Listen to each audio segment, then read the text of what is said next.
बिस्मिल्लाहिर्रहमानिर्रहीम। अस्सलाम वालेकुम। मैं हूं शामत, आप देख रहे हैं बीके न्यूज और अब चलते हैं ब्रेकिंग न्यूज की तरफ।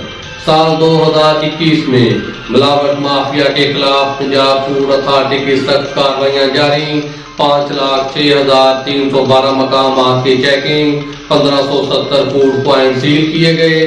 साल 2021 में 9 लाख लीटर से ज्यादा मिलावटी और नाकदूर तलब किया गया। 40,986 किलो मुजरे से गोश्त, 73,172 लीटर इस्तेमाल शुदा ऑयल, 50,650 किलो मिलावटी मसाला जात तलब किए गए। 18,616 फूड सैंपल की चेकिंग, 17,409 पास, जबकि 9,534 म्याद पर पूरा ना उतरने पर फेल करार पाई गई।